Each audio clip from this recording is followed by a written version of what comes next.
Hi, everybody. I'm really excited that you are joining us to talk about social media and using social media to grow your practices and to let the world know about your niche. I am here with my niece, Arius Collins, who is a social media expert, and she's going to give us some tips about social media today. So welcome, Arius. Thank you so much for having me. So I have a few questions for you. I've done a lot of work with therapists growing their practices. That's one of the things I've hmm done for quite some time now. And what I've seen out there has been people working on Facebook, LinkedIn, YouTube, and Instagram primarily. I don't see much hmm on some of the other platforms. Do I have that right?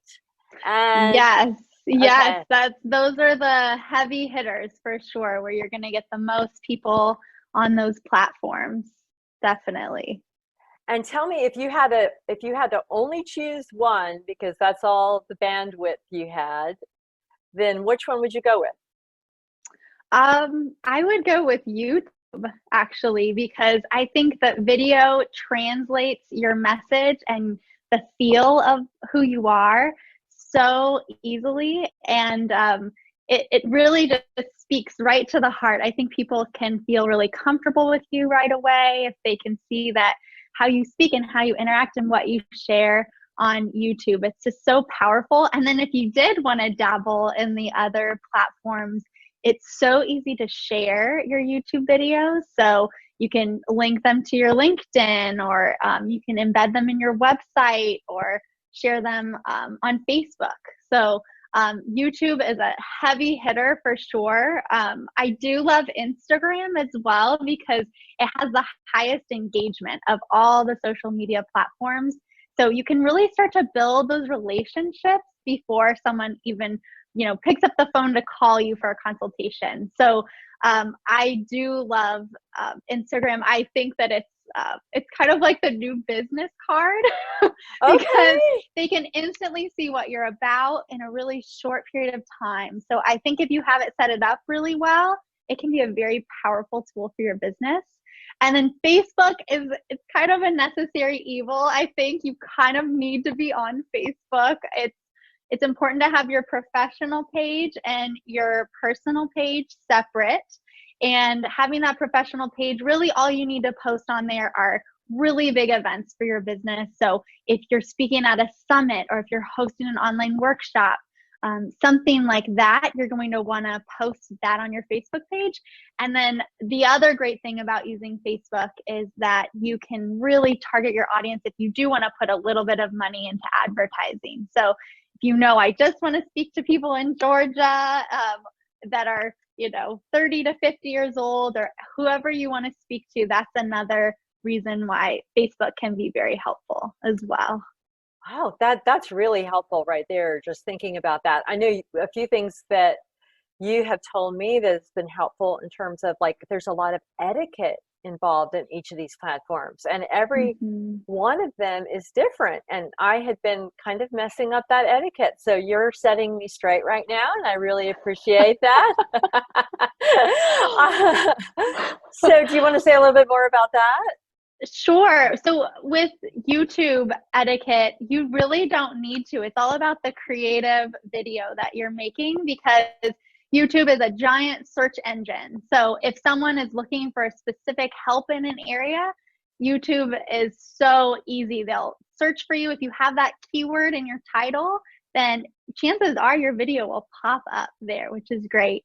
And then as far as Facebook etiquette, you want to come off as the least amount of salesy as possible. So just using a couple well-placed hashtags, you're better off tagging people in your images that are related, that can help with engagement.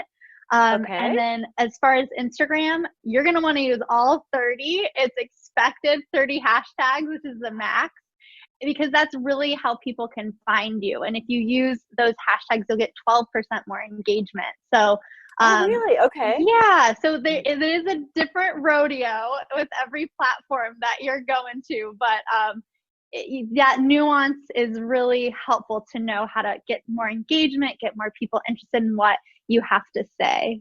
So that's wonderful. And I know you were saying that 31% of referrals in a business like ours comes from social media these days. Who yes, knew? yes, I Mm-hmm. know. Isn't that wild? Mm-hmm. So it may not be your direct client that finds you. It could be a concerned aunt, or maybe someone else who is a colleague in your field that knows that you really specialize in a specific area, and they know that you're going to partner with this person and really help them. So the more clear you can get on your messaging, and the clearer you are with your niche, the easier it is to get that 31% of referrals, for sure. That's wonderful, especially right now with what we're going through with COVID-19. There's Mm-hmm. so many people that are stuck at home and are online and they're looking for therapy. So this is a great way to get in front of individuals. Yeah, so social media right now is just skyrocketed because we're all trapped at home and we're all looking to connect.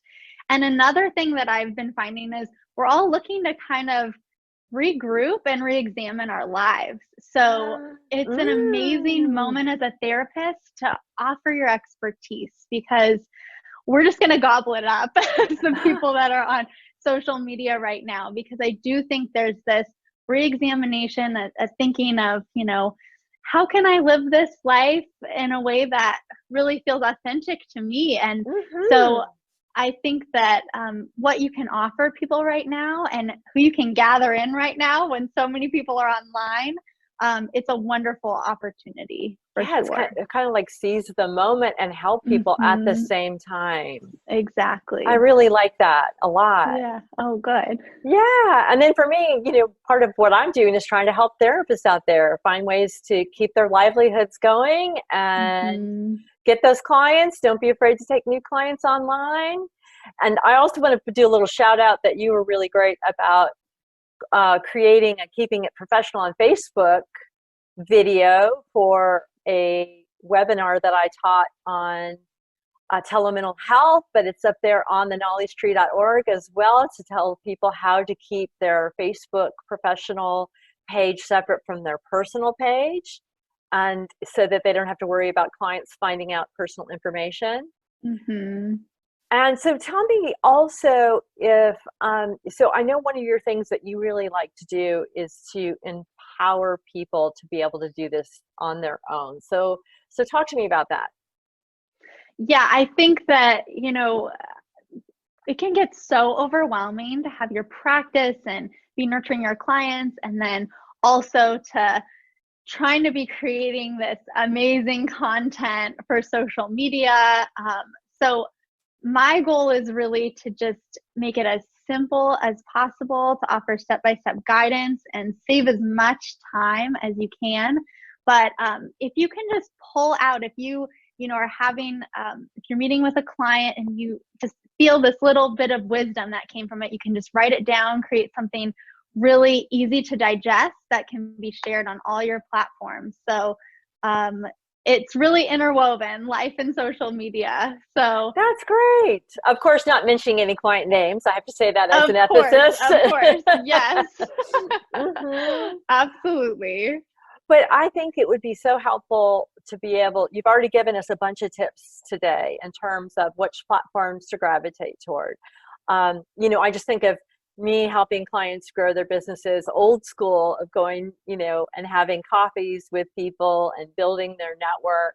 But there's just not enough time in the day anymore, and we can't go have coffee live right now, Yeah. safely. So anyway, I think that this is a great way to help people go ahead and keep networking and being authentic and letting people know who they are. I've told people for years if they could do speaking engagements, so a little bit of like a short video on YouTube sounds like a great way for Mhm. people to feel like they know you and know who you are and feel comfortable with you. Mhm. So, and if they're not willing to do that, then they find ways to share other people's content if they're afraid to put their own Mhm. voice out there. I know that's what got me to do it to begin with, was to share other people's content.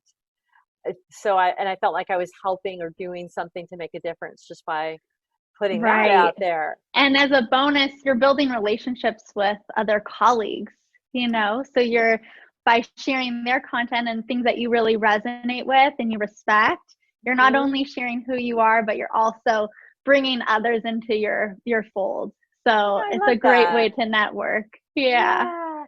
So, would you be willing to do a longer video for us and talk about some of the ways that you have like a system for all of this and how to manage it and make it easier for therapists to actually follow through and put these things out there? So, would you be willing to do that for us?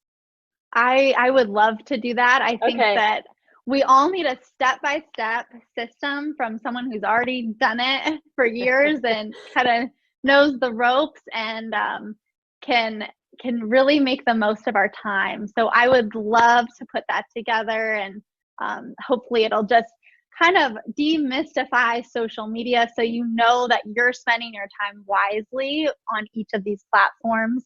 Because your time is so valuable. So I want to make sure that you're getting the heavy hitting tools and tricks that you need with the way that the algorithm is and with every platform right now. So hopefully that'll tie it together.